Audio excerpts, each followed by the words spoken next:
एक 40 साल की औरत जो कि 23 साल के लड़के से प्यार कर बैठती है। फिर ये दोनों रिलेशन में आते हैं और आगे जाकर इनके साथ क्या होता है ये आज हम देखने वाले हैं 2005 में आई मूवी प्राइम में। तो अगर आप हमारे चैनल पे नए हो तो नीचे दिए गए सब्सक्राइब बटन को दबाकर साथ ही साथ घंटी वाले बटन को भी दबा दो। तो मूवी शुरू होती है रफ़ी नाम की एक औरत से। रफ़ी 37 साल की एक शादीशुदा औरत थी और वो अपने काम को लेकर बहुत ही ज़्यादा ओरिएंटेड रहती थी। एक दिन वो अपने काम खत्म करके एक साइकोथेरेपिस्ट के पास जाती है। उस साइकोथेरेपिस्ट का नाम था लीजा।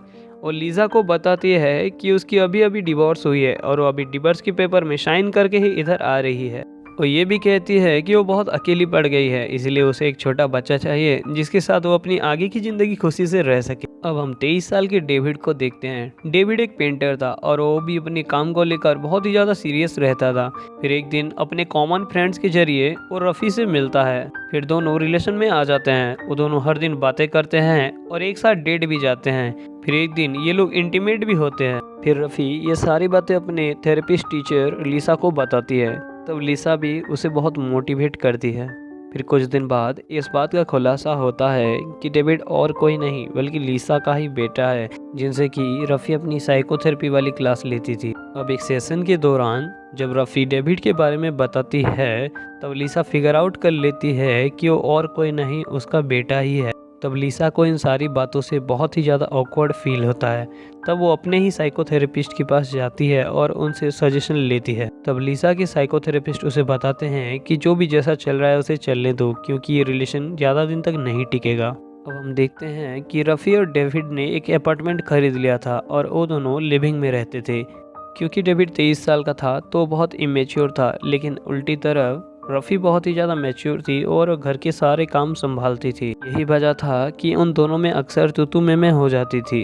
फिर एक दिन लिसा रफ़ी को बता देती है कि डेविड उसी का ही बेटा है और इस बात से रफ़ी बहुत ज़्यादा गुस्सा हो जाती है और वो वहाँ से उठकर चली जाती है। फिर जब रफ़ी इस बारे में डेविड को बताता है तो डेविड बहुत गुस्सा हो जाता है और अपने मॉम को कॉल करके उसे बहुत डांटता है और कहता है कि उन्होंने उन दोनों को धोखा दिया है। अब धीरे धीरे रफ़ी और डेविड का झगड़ा बढ़ता ही जा रहा था, तो इस बात से गुस्सा होकर डेविड वहाँ से चला जाता है। अब उन दोनों का ब्रेकअप हो चुका था। इसके बाद डेविड अपने दोस्त के साथ एक पार्टी में जाता है और वहाँ पर एक लड़की के साथ डांस करता है और उसके बाद उसी के साथ ही इंटीमेट होता है। फिर कुछ दिन बाद जब रफ़ी एक मार्केट में जाती है तभी वहाँ पर डेविड भी मौजूद था।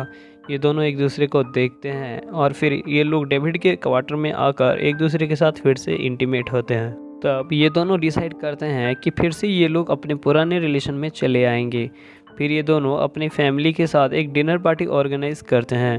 तब रफ़ी डेविड के सारे फैमिली लोगों के साथ मिलती है और वो लिसा को बताती है कि वो डेविड के साथ एक बच्चा प्लान कर रही है और इस बात से लिसा बहुत अपसेट हो जाती है। जब रफ़ी ये बात डेविड को बताता है तो डेविड भी बहुत कंफ्यूज हो जाता है और वो अपने मॉम लिसा से वही थेरेपी लेने जाता है।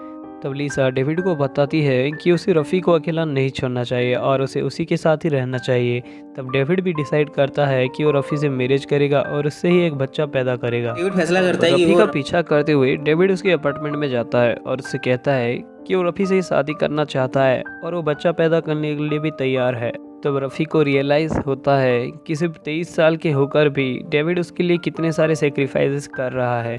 अगर इस उम्र में उसने एक बच्चा पैदा कर दिया तो उसके ऊपर काफ़ी सारी रेस्पॉन्सिबिलिटीज़ चली आएंगी और उसका करियर भी ख़त्म हो जाएगा। रफ़ी बताती है कि और इस रिलेशन में रहना ही नहीं चाहती। डेविड उसे मनाने का काफ़ी ज़्यादा कोशिश करता है, लेकिन रफ़ी उसे मना कर देती है और उन दोनों का ब्रेकअप हो जाता है। अब कहानी 1 साल बाद की आती है। फिर एक दिन अचानक डेविड का सामना रफ़ी से हो जाता है। वो कांच की सिल्लिया को साफ करता है और देखता है कि रफ़ी अपनी दोस्तों के साथ रेस्टोरेंट में बैठी हुई है। रफ़ी भी उसे देख लेती है और उसे देखकर एक प्यारी सी स्माइल करती है। तब डेविड भी एक स्माइल करता है और वो वहाँ से बाहर निकल आता है। तब डेविड को रियलाइज़ होता है कि इस रिलेशन का ख़त्म हो जाना ही सही है और यहीं पर मूवी की एंड भी हो जाती है।